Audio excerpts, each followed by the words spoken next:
Shalom and welcome to the Middle East Report. In this program today, we will be unpacking the lies that make up the latest report produced by Amnesty International accusing Israel of being an apartheid state.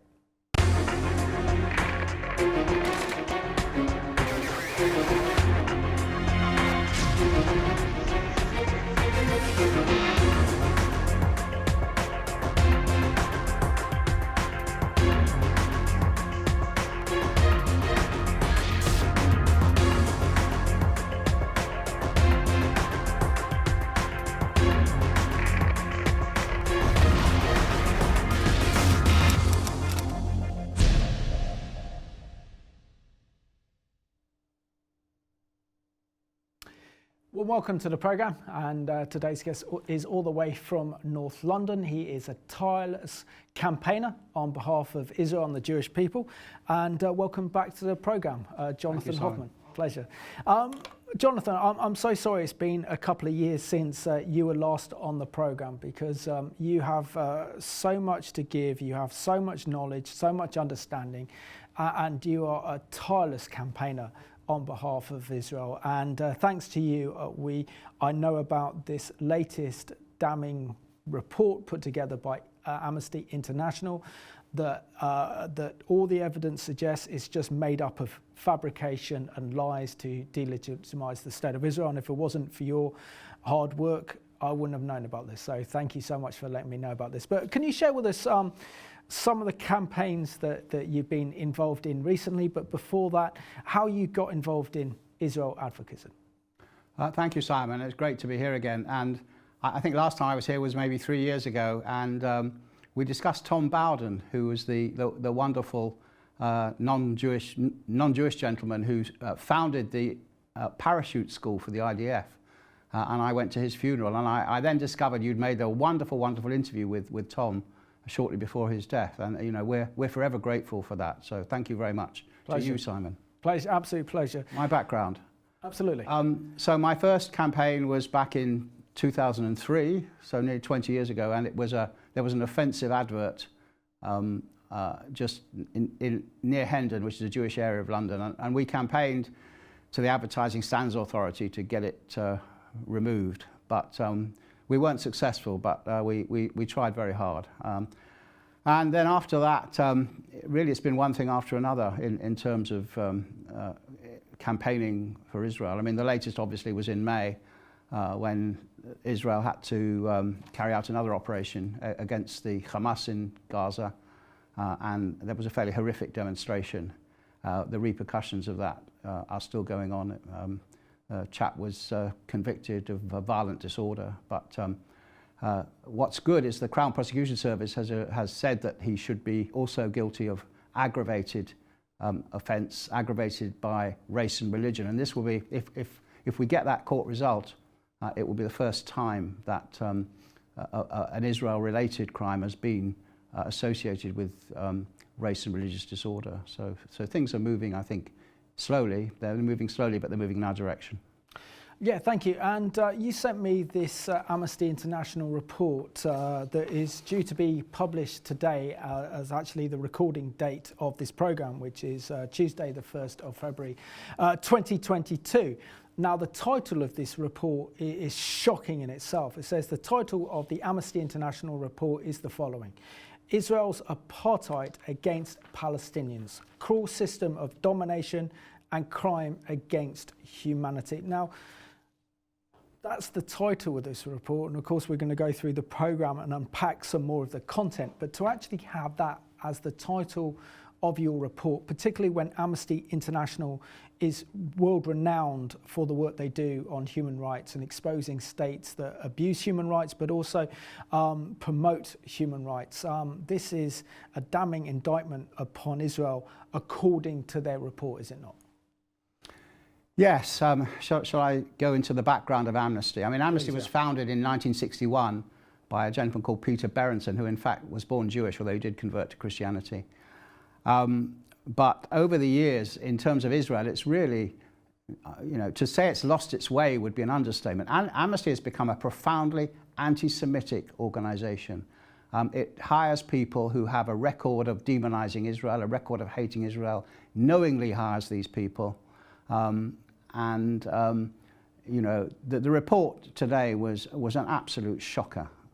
I counted, it's 211 pages, I counted 16 lies, but there's a lot more lies than that. So it really is a shocker. And, you know, hopefully it will be, you know, put in the waste paper basket where it belongs. Absolutely, but surely this actual report that's produced by Amnesty International that is accusing Israel of being an apartheid state, when we know the evidence and the truth is that Israel's anything but an apartheid state, considering that the Israeli Arabs make up 20% of Israel's population, that now the power brokers within the Knesset are made up of the Arab parties. They have sway over major decisions that the government make. There's a free Arab press in Israel. Arabs are considered citizens of the state of Israel, so play an integral part of the state. And yet this report wants to accuse Israel, like Israel's enemies, of being an apartheid state. Isn't that in itself damaging the reputation and the truthfulness of the work that Amnesty International is doing to highlight human rights abuses? Absolutely.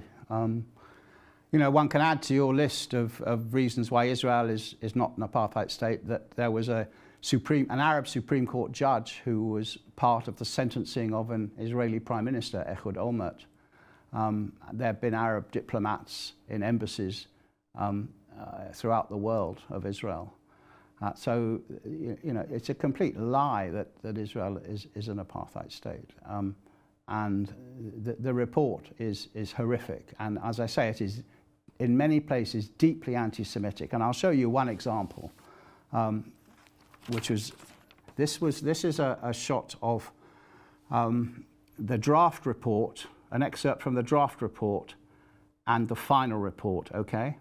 I don't know if you can see it, but I'll read it out. In the draft report, it said, this system of apartheid originated with the creation of Israel in May 1948. Okay, but the date in the final version was left out. It just said, this system of apartheid has been built and maintained over decades. Now, the significance of that is they've been so careful not to be accused of being anti-Semitic that the fact that they said it originated with the creation of Israel in May 1948, indicated that Israel was anti-Semitic, was racist from the start, and Israel was an apartheid nation from the start.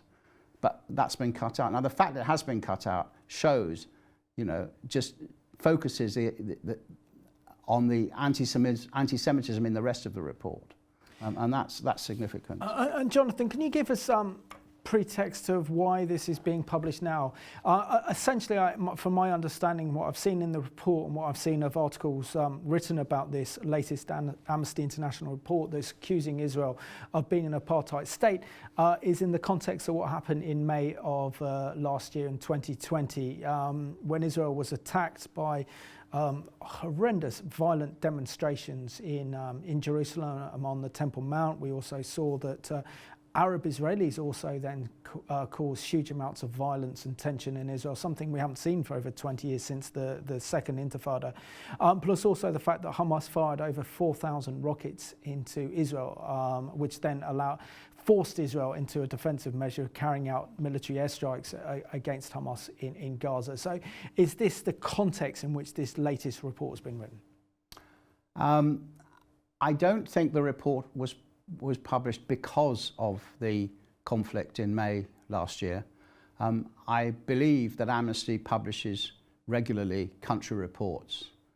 It certainly publishes regularly country reports on Israel, and I think that, you know, this was just the time of a country report to be published on Israel. But obviously, the events of May last year feature highly, and Amnesty, of course, blames Israel. And it blames Israel absurdly. It blames Israel for evicting Arabs from Sheikh Jarrah. And it said that started the conflict. And of course, if you look at the truth about Sheikh Jarrah, there was Jews bought land in Sheikh Jarrah and around Sheikh Jarrah because there was a Jewish sage who lived there, and it was considered a holy area. Then in Jordan, in the war in 1948, took the land, seized the land, and seized the houses. And Arabs moved in. And when the Jews came back to claim their houses, they found that there were Arabs there. And the court in Israel said that those houses belonged to Jews, which they did. But the Jewish owners said that the Arab family could remain there if they paid rent as a gesture of reconciliation. And of course, the Arab families didn't pay rent. And in any country, if you don't pay your rent, you are evicted. This in England, in anywhere, you're evicted if you don't pay the rent. And that is all that happened. They were evicted because they didn't pay the rent. Now, in fact, they had no right to be there at all. But as a gesture of reconciliation, the owners allowed them to stay. But they failed to pay the rent. And lo and behold, they were evicted. So it really had, to say that this was the start of the conflict was absurd. Another allegation that was made was that Israelis went into the Al-Aqsa Mosque and they disturbed the worshippers in Al-Aqsa Mosque, which is another nonsense. The truth is that there were Arabs throwing stones from the area of the mosque down onto Jews in the old city. And they then hid, or they took refuge in the mosque, thinking that they wouldn't be arrested because it was a holy place. And of course, the Israeli police went in and arrested them, and that's what happened. But, the Al-Aqsa Mosque is incendiary. If the Palestinian leaders say that Israel is trying to demolish the mosque or Israel is trying to seize the mosque, that is an absolutely incendiary lie which fires up the Palestinian militants. And they know it, and that's why they do it, because they want to fire up the militants. No, absolutely. But if you actually go onto the kind of Temple Mount Plaza, you see them having barbecues up there, you see them playing football up there. It doesn't seem that holy. But also we know that particularly in the riots and the violence we saw in 2014, there's video footage, and I've shown it on the Middle East report, of how they were actually Palestinian demonstrators and protesters are actually firing fireworks at the Israeli police force from inside the Al-Aqsa Mosque. So encouraging the Israelis then to enter into the mosque, and they can claim, look, you are destroying our third mosque, the third holiest mosque in Islam. So we see a lot of contradictions there. But surely, if the Amnesty International is to be fair and to look at human rights abuses, then actually titling their report and their highlight Israel's apartheid against the Palestinians, that means that they have a preconceived idea already before they even write the report that they want to condemn Israel, that they want to jump on the lies and the bandwagon of Israel's enemies. And again, using this word apartheid because it sounds nice and it kind of demonizes Israel without actually finding out, well, what are the facts on the ground? What is Israel's position regarding this? What is the position of Hamas and the Palestinian Authority? And actually then comparing their human rights record and produced a kind of balanced document that looks at Hamas, the Palestinian Authority, and Israel itself when it comes to their human rights record. Surely that would be the most logical and the most fair way to do a report if you're going to do one, rather than just label Israel as an apartheid state. Of course, Simon, but Amnesty has a long history of demonizing Israel. I mean, I was looking at the case of Gilad Shalit. Do you remember Gilad Shalit? Absolutely, yes. Gilad Shalit was in prison for 5 years by Hamas in Gaza. Now, Amnesty is supposed to care about political prisoners, okay? Amnesty said not one word about Gilad Shalit until right at the very end, until he was almost at the stage. And then they started talking about Gilad Shalit. And they said, of course, we've tried many times to negotiate to get Gilad Shalit. But there was nothing public that Amnesty did to free Gilad Shalit in those 5 years. And it was a disgrace. And Amnesty has been toxic and anti-Semitic for years. And it's a charity. And it's about time the Charity Commission came down hard on Amnesty. Absolutely. Jonathan, there's all these comparisons to Israel being an apartheid state, comparing Israel to the South Africa that carried out an apartheid with regulations and stuff as well. But when you go to Israel, you don't actually see there's anything but an apartheid in Israel. I mean, you take, for example, Jerusalem, that has a mixture of Israeli Jewish residents together with Christian residents and also Muslim Arab residents and others. They all pretty much happily use the tram together. It's an integrated system. There isn't one, say, a light rail tram for the Arabs and another for the Jews. There isn't one walkway, say only Jews can walk this way, or there's public toilets that only the Jews, or this one's for Arabs. So how does this claim that Israel's an apartheid state like South Africa actually stick in the minds of these polluted, extreme liberals that want to promote these lies against Israel, that Israel's an apartheid state? It sticks because that's their modus operandi. That's their preconception. I mean, there was a very good book by a chap called Robin Shepherd, published a while ago, I think called something like The State We're In. And what Robin said was that the left, the extreme left, wanted to radicalize the proletariat in the first world, okay, but they failed. So they chose the proletariat in the third one. And who did they choose? The Palestinians. And Israel stands for all the things which the left hates. It relies on an army. The army is central, and they hate the idea of a military regime. Israel is a state founded on religion, and that's toxic for the left. And Israel is a fiercely proud nationalist state. Israelis are proud of their country, and nationalism is something which the left hates. So you've got three things which are anathema to the left.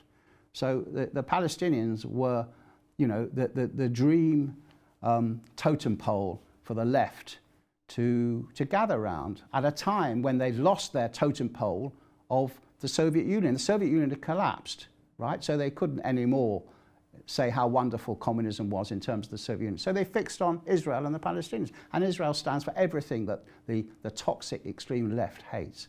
And the people who wrote this report knew exactly what kind of report they were going to write before they even wrote or typed a single word. They knew exactly what they were going to come out with. And it's 211 pages of sheer toxic anti-Semitic venom, which needs to be exposed, and that's what we're doing on this programme. So let's have get a bit of balance in this programme in terms of this Amnesty International report. And this is an excellent news report put together by CBN that says South Africans in Israel, no hint of an apartheid.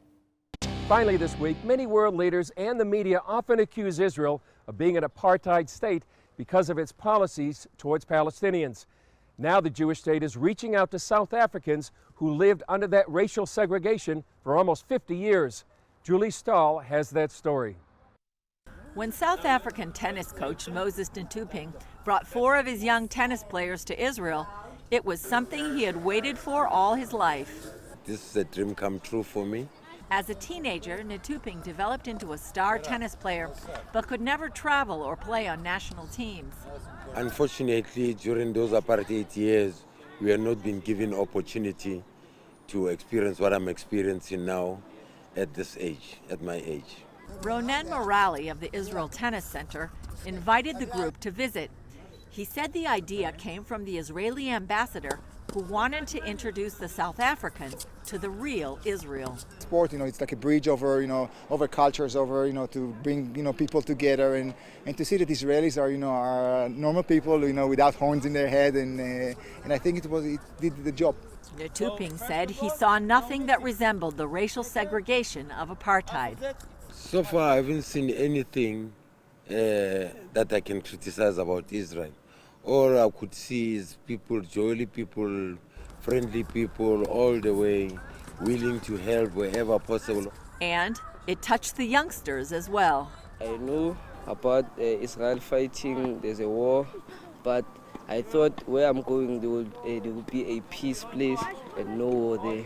They're so kind to us. I see they're treating us like families. I think it's an incredible country that has incredible people, kind people that must appreciate people from Africa or Northern America or South America, the whole world. The Israel Tennis Center started nearly 40 years ago. Now they have 14 centers around the country like this one in Jerusalem, serving 20,000 children a week from different backgrounds. The Israel Tennis Center is a blend of everything, like you have Arab kids, you have Ethiopian kids, you have everything, a blend of everything. you know, you have Christians, you know, you have Arab Christians, you have, I mean, it's like a blend of everything. This is what, you know, why this project is so beautiful. Like Mohammed, who is Muslim, and his Jewish friend, Omer. Both want to eventually turn professional and say their friendship is the best part of the tennis center. That positive atmosphere helps when new players visit. The first time I play with kids from South Africa, and I like to play with them. I didn't realize that I will play with them. It's just so unreal, I think.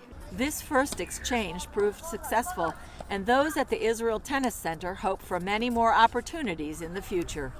Julie Stahl, CBN News, the Israel Tennis Center, Jerusalem.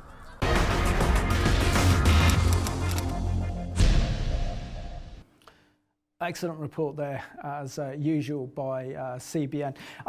It's quite extraordinary, Jonathan, that those South Africans that have lived under the oppression of an apartheid, who come to Israel and see Israel for themselves, they say that there is no such thing as an apartheid in Israel. So again, shouldn't more South Africans speak up on behalf of Israel that lived under the oppression of apartheid to compare apartheid? And isn't it time that the likes of Amnesty International are shamed for their lies and the manipulation of the truth in order to de-legitimise the state of Israel and undermine Israel's moral authority and standing in the world?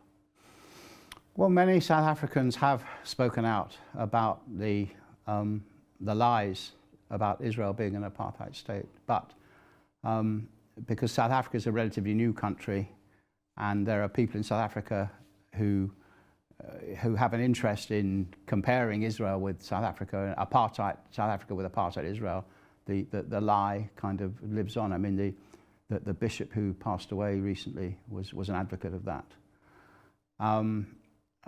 Desmond Tutu. Yeah. Desmond Tutu, yes. I mean, Amnesty, it's difficult to know what to do about Amnesty. It's not responsible to any government. It's responsible only to its trustees and its governing board. As I say, Amnesty should lose its charitable status in the UK, unquestionably. And people I know will be writing to the Charity Commission to complain about this latest report, and hopefully the Charity Commission will act on it. But apart from that, you know, we have free speech, and all we can do is respond, as I did yesterday and as the Israeli government has today, and that's all we can do. I mean, you can say that the report is so disgusting that even to respond gives it a credibility which it shouldn't have, and I think that's a fair argument. Yeah, but wouldn't you also say that the fact is that most of the public so many of the public and even our mainstream media will just look at the headlines produced by this Amnesty International report, believe it without actually investigating it. So it's imperative to kind of just unpack the lies that are behind this report and put a truthful rebuttal so that people then think again when they hear about Amnesty International, because predominantly they can only carry out these kind of reports for so long without their own entire credibility as an organisation being shot to pieces, because in the eyes of so much of the British public, they see Amnesty International as being a good organisation that promotes and protects human rights around the world. Look, Simon, there's an old saying, a lie goes halfway around the world before the truth has got its pants on. And it's true. I mean, this apartheid slur was voiced by B'Tselem last year and has been voiced by Human Rights Watch. And, you know, for people who lived through, of my age, people of my age who lived through apartheid in South Africa and campaigned against apartheid in South Africa, as I did, for the left who campaigned against apartheid South Africa in their 60s and 70s, it's an easy argument to compare Israel with apartheid South Africa. It's a nonsense argument, but it's a comparison which, I don't want to say the word sexy, but it's a comparison which is very simplistic, and people remember it. That's the trouble. Israel apartheid. So people remember that, and you know, and it takes an effort to learn about the truth. That's the problem. Absolutely, but it's important to learn about the Yeah. truth. Jonathan, do you think there's a connection between the latest condemnation of Israel by this latest report put together by Amnesty International and the new permanent commission of inquiry by the United Nations Human Rights Council to investigate Israel for alleged war crimes and crimes against humanity? I don't think there's an explicit connection, but you know, clearly the demonization effort goes through many channels. One channel is through the United Nations, where you know there's 57 Muslim states and only one Jewish state, and there was even a report by the United Nations, which, if you remember, a few years ago had to be shredded, and it did compare Israel to apartheid, and the new Secretary General of the United Nations ordered that it should be shredded. But the Human Rights Department is a little bit of a separate department. No doubt the agitators are the same people, but explicit connection, no, I don't think there is. Okay. Now, you've done a very good unpacking of this Amnesty International report on your blog, which is called On the Dark Side. So if anyone wants to read about Jonathan's excellent articles and expose, if just type out Jonathan Hoffman blog On the Dark Side onto Google, and you'll come straight to it, in which you really unpack what it says. Now, you say that, for example, that there are 16 lies that you've come across that Amnesty International have come out against Israel, and you state on your blog that Amnesty International offer very little attempt to balance only in 4 pages in a 200-page plus report. You state this one, that the Palestinian armed groups, and I prefer to call them kind of terrorist organizations, fired thousands of rockets, indiscriminate rockets, into cities and towns in Israel, killing or injuring dozens of civilians. So why is there such little account, considering of Israel's side, considering that when they would discuss the conflict last May, they didn't mention the fact that 12 civilians were murdered, including 9 Israelis in that conflict? Why is there kind of estimate that hundreds or thousands have been killed in this conflict, which is a complete exaggeration of the truth, and no mention really of the kind of victims on the Israeli side? Simon, the report it's not only anti-Semitic, it's inaccurate in many places. For example, they talk about the Arabs in Israel not having the same political ability to influence as the Jews, which is a nonsense. I mean, for the first time, there's an Arab party in the coalition called Ram. It's full of inaccuracies and anti-Semitism, and you know, I cannot explain why it's so inaccurate. As I say, the people who wrote it started off with a preconception, and that's the report they've written. But also it makes this incredibly damaging, primarily because Israel's been closed off for most of the world for the past over 2 years because of the COVID-19 pandemic, meant that very, very few people could actually fly to Israel or to get into Israel. So again, that itself brings into kind of question who Amnesty International are relying upon to write these reports. And isn't there kind of a kind of scrutinization process not put in to just examine who they are, to examine their statements and what they write compared to other evidences and other sources? Surely that's how you put an academic report together. You don't just rely on one source, you see if that source is backed up by others.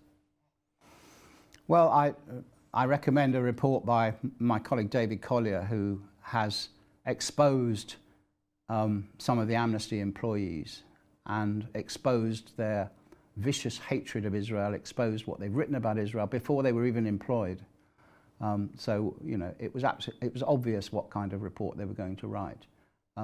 They do have sources. The report is full of sources, but those sources are written by the same people as wrote the report. So the sources there's no official Israeli government sources in there.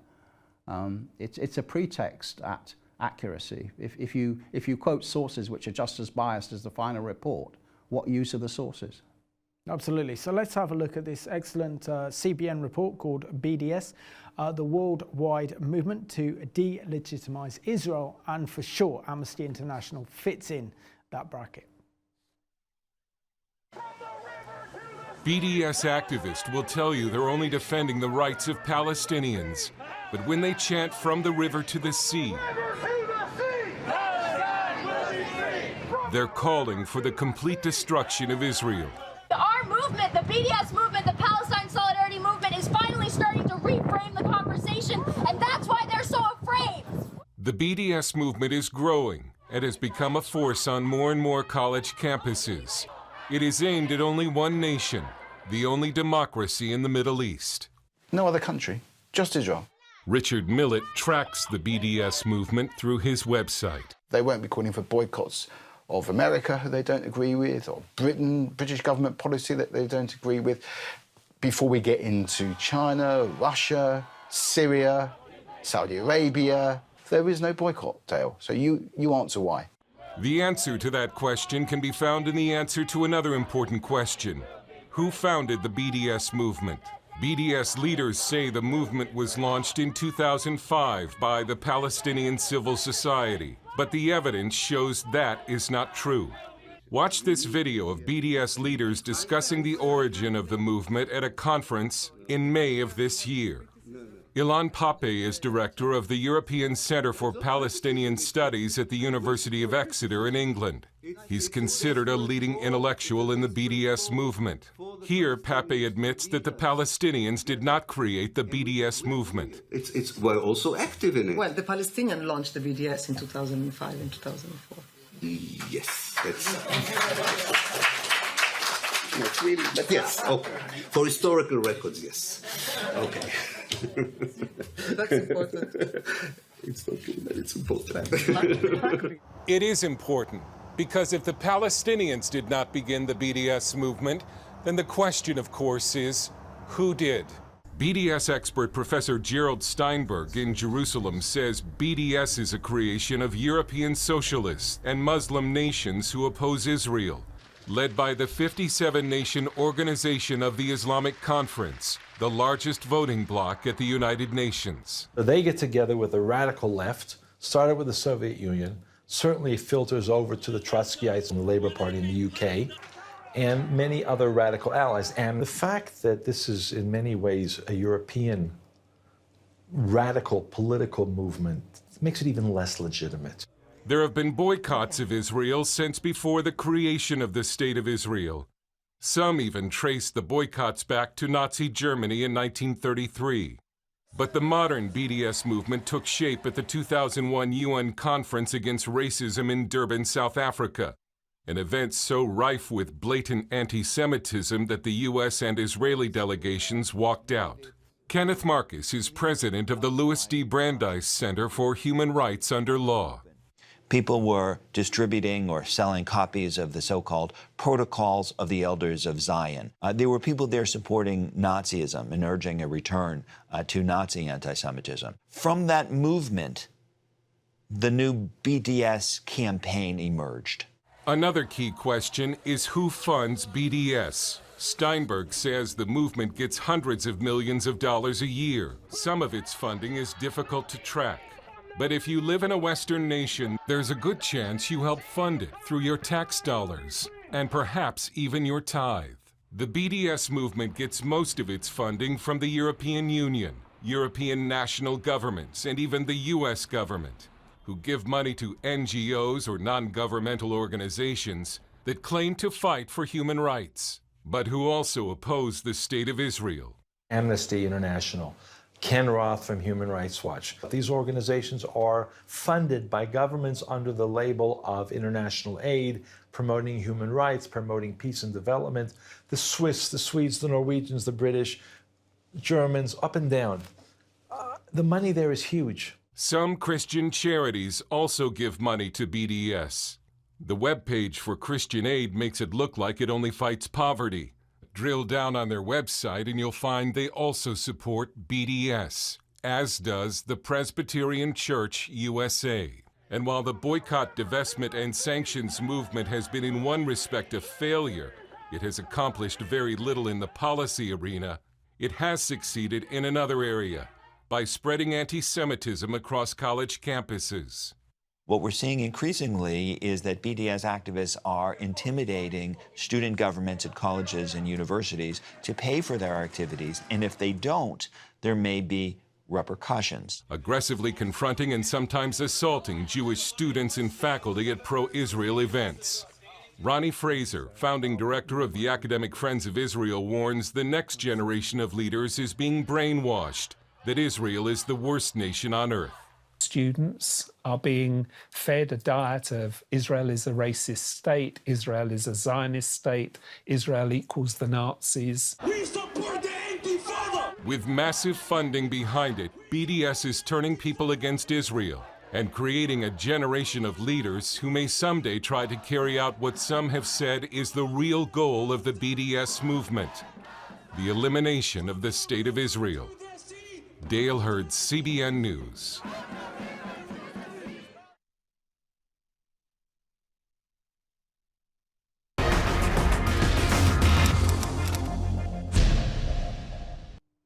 Excellent report there put together by Dale Hurd from CBN. But what it does is really show that this Amnesty International report backs up all the lies and hatred pushed out by the BDS against Israel. My concern really with this report is not the educated people that can look at this report. I want to see the report for itself, look at the kind of summaries that are actually made, and then pull the lies apart. The great danger is probably with the kind of millennial generation or with students who say, yeah, I care about human rights. This report has just been published from Sheikh Jarrah by Amnesty International, looking at Israel abusing human rights. Now that's the danger, isn't it? That it potentially is radicalizing a younger generation to hate Israel, but not to actually come to the truth for themselves and just jumping on another anti-Israel bandwagon. Yes, it always surprises me how we have students who are very diligent in terms of the subjects that they're studying. They want to find out the truth, they want to find out the evidence, but when it comes to Israel, they swallow the lies. Why is that? I don't understand why they leave their brains at home when it comes to Israel. I don't get it. And it's a problem. They care about human rights, but they need to know the truth. And it's a problem in America and a problem in Britain. And it's a problem with Jewish young people as well. There's an organization called Yachad here, which came out with a shocking statement this morning where they basically endorsed a lot of what Amnesty International had in the report.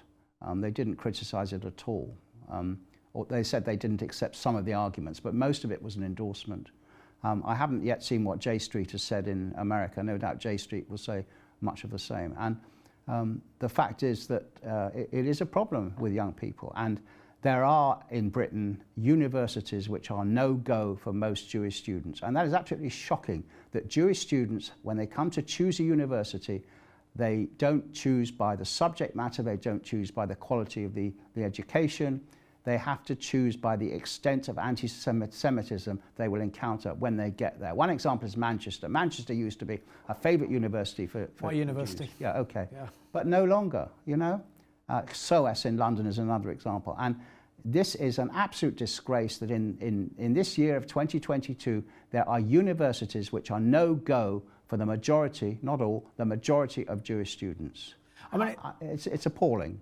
I mean, I attended the University of Manchester back in the kind of mid-90s. At the time, had the biggest JSOC and halls of residence for Jewish people than any other university in Britain. And now it's one of those universities that has been boycotted. But even then, back in the 90s, you could see the radicalization of the Islamic community wanting to ban the Israeli society, or the Jewish society, for its connection with Israel. And you can start to see where these ideas start to develop and then have a really horrific impact on the universities themselves. So of course, this is something that if you're a university student, and you care about Israel, then you need to look into this Amnesty International report and look at the lies that are in it, because that's what this program's about. It's exposing them. One of the lies you write on your blog is this one. You state, this is from the report, Jonathan, organised assaults by Jewish attackers following the outbreak of intercommunal violence. Meanwhile, armed hostilities broke out on the 10th of May as Palestinians armed groups, can't even call them terrorist organisations, they call them Palestinian armed groups, fired indiscriminate rockets into Israel from Gaza. Israel responded with a ruthless 11-day military offensive against the territory, targeting residential homes without effective warning, damaging essential infrastructure, displacing tens of thousands of people, and killing and injuring hundreds of others. It is thereby exuberant that the chronic humanitarian crisis caused primarily by Israel's long-standing unlawful blockade. So again, blaming Israel for this, but not actually looking into the fact that Hamas fired these rockets and missiles into Israel, not mentioning how many Israelis were killed by these rockets and missiles, not actually referring to the fact that 2/3 of Israel was paralyzed by these rockets and missiles, meaning that Israelis had to stay in their homes near a bomb shelter. They couldn't go to work, they couldn't go to school.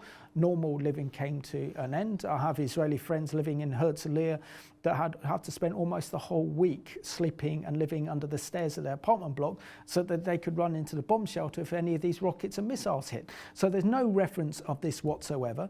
But the worst of it, why are they not calling to account the absolutely vile human rights abuses committed by Hamas in Gaza? Because it's an authoritarian or totalitarian regime that exists there. They are killing and murdering Christians.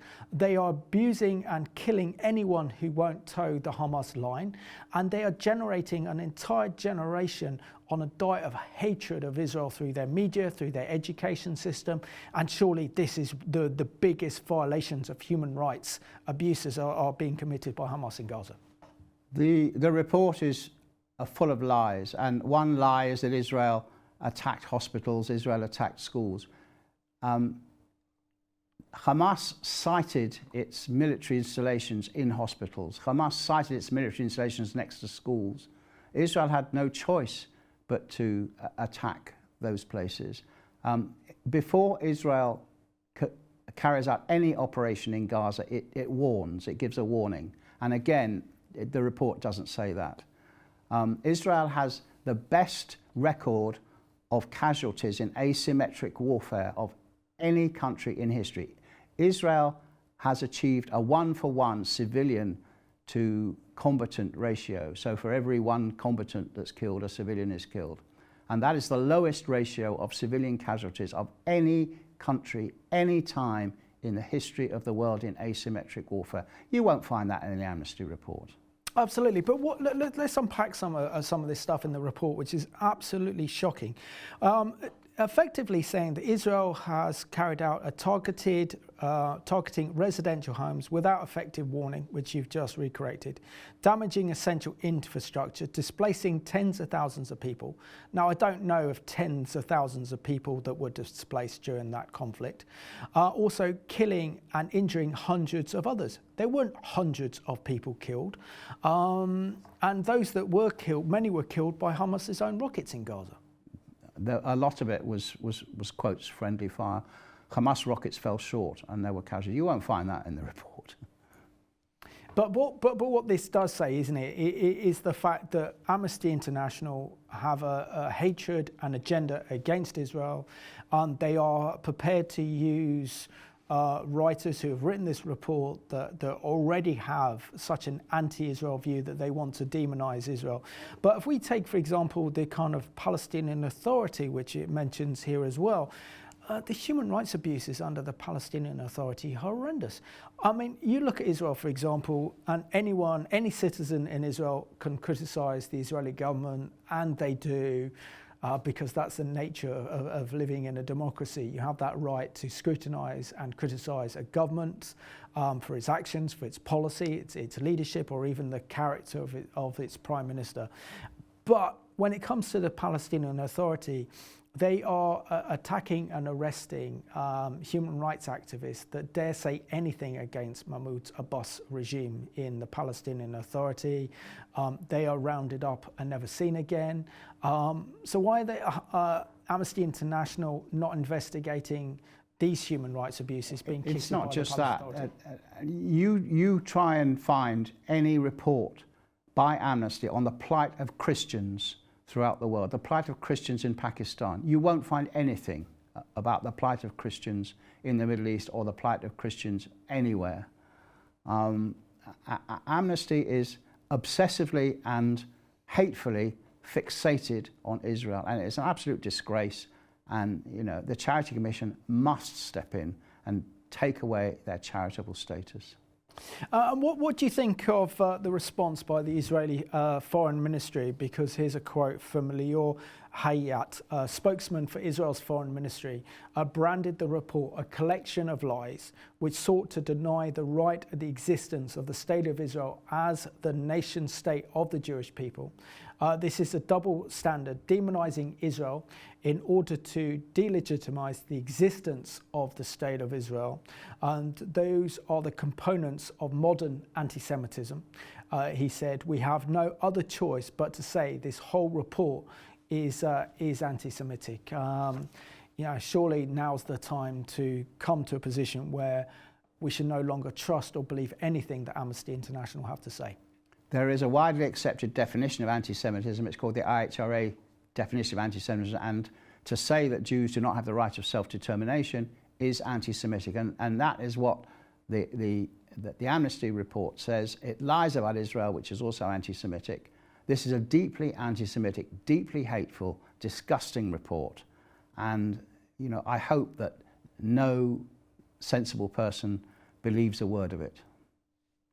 And what do you think the dangers are of this report being published without it being challenged, without it being scrutinised, and without actually unpacking so many of the lies that are put within this report? Well, I've yet to see, it's early days, the report was only published, 4 hours ago. Yeah. I want to see how The Guardian treats it, I want to see how Haaretz treats it, I want to see how the BBC treats it. But the risk is that Amnesty is a brand. Amnesty is a brand dating back to 1961, as we discussed, and Amnesty has credibility. And you know, the risk is that this report will be given credibility. We will do our best to deconstruct it, to expose the lies. But as I said before, the truth goes halfway around the world before. The lies go halfway around the world before the truth gets its pants on. So absolutely, but that's the problem. But there's been a good head start on behalf of the Israeli government. I mean, we're doing a program on it just as it's been launched with the press conference of this Amnesty International report.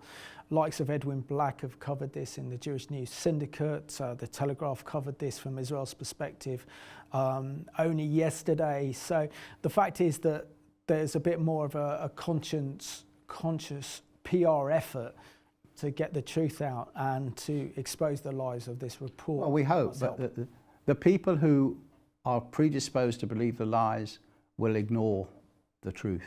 They'll just say that, oh, this is the Zionists again, oh, this is Hasbara, which is the derogatory term they use for what people like me do. So there are people who are predisposed to believe this rubbish, and they will believe it.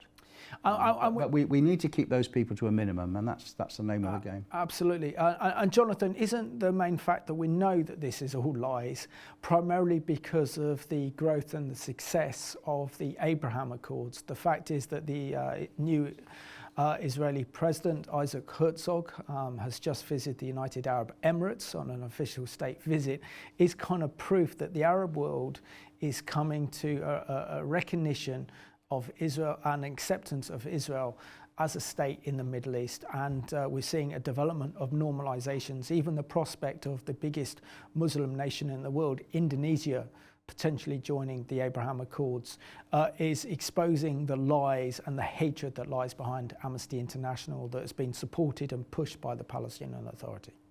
Well, I think the irony is that the more Israel has diplomatic success within the Arab world, the more vociferous and nonsensical these reports become, because the Palestinians are progressively losing the support of governments in the Arab world. They're fed up with the Palestinians, fed up with their duplicity. And they can only rely on organisations like Amnesty to make their case. The most dangerous time for an animal which is approaching death is when it's wounded, when it's badly wounded. And I think that's part of what we're seeing. Jonathan, we're left to 5 minutes of the programme. So our viewers watching this programme, how should they actually respond to this shocking Amnesty International report that accuses Israel of being an apartheid state, which we know is based on fabrication, lies, aimed to delegitimise Israel and designed to erode Israel's moral standing in the world? Well, if anybody watching this programme is a member of Amnesty, it's up to them how they would respond. Some would want to resign. Some would want to write to their representatives of Amnesty, to their local representatives, to the chief executive of Amnesty, to write to the Charity Commission and say that although organisations have the right to make political statements, charitable organisations, this goes way beyond the pale. Charities have to be truthful. They have a duty of truth. This is a farrago of lies, and Amnesty should lose its charitable status, and people should be telling the Charity Commission that. Absolutely. And also we know that this will damage Amnesty International's credibility as an organisation that's supposed to be protecting human rights and exposing states that have appalling human rights record. Now, if we look at Israel, and we see that there was a survey done just before the Second Intifada, which stated that the Palestinian people themselves respected Israel more than any other democracy in the world, because they know that the way that Israel treated them, the way they know that Israel is very careful before they go into any homes belonging to suspected Palestinian terrorists. They know that the way they are treated is better than the Americans or the British would treat them. Look, you ask Arab women in Israel who have been offered the choice of moving to a potential Palestinian state. You ask them if they want to move. No, they get the best education of Arab women anywhere in the Middle East in Israel. Do they want to move to a Palestinian state? No way. So the future for Arabs in Israel lies with Israel. And this is another horrible myth in the Amnesty report. In order to reach their revolting conclusion, they treat Arabs in Israel and Palestinians outside Israel the same. They basically allied the two together. And as we know, that's absurd, because Arabs in Israel have full status as citizens. They have full rights. They're totally different from Arabs in the West Bank, in Judea and Samaria, or Arabs in Gaza. And to ally the two, as Amnesty does, is a total fiction. And that's why it needs to be exposed, doesn't it? So the more people that read the report, the more people realise that this actually report calls Israel an apartheid state in itself should be a kind of warning for us all. Well, I think so. I mean, we're coming to February, and British universities have Israel Apartheid Week, right? And they will jump on, the people who promote Israel Apartheid Week will jump on this report. Israel Apartheid Week, that is a complete misnomer, and universities should not be allowed to be holding Israel Apartheid Week. It's a lie. It's an anti-Semitic lie. So how come universities are still hosting Israel Apartheid Week? What are the vice-chancellors doing? Where are they? Absolutely, which not only demonises Israel, but also increases kind of Jew hatred against Jewish students, or even those Israelis that are studying in this country or in the West come under attack, and the protection of Jewish students becomes a serious problem, does it not? Well, it's not just Jewish students. I mean, I was assaulted doing a counter demonstration in May last year. Somebody tried to jump on top of me. I could be in a wheelchair by now. He's been prosecuted for violent disorder.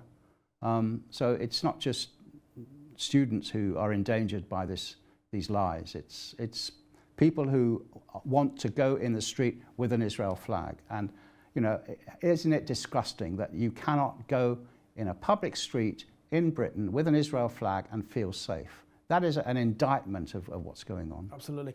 Jonathan, I thank you for your hard work and your dedication to campaigning on behalf of Israel and being my guest on today's Middle East Report. Really appreciate it. Thank you. And I just want to thank you for watching this programme today.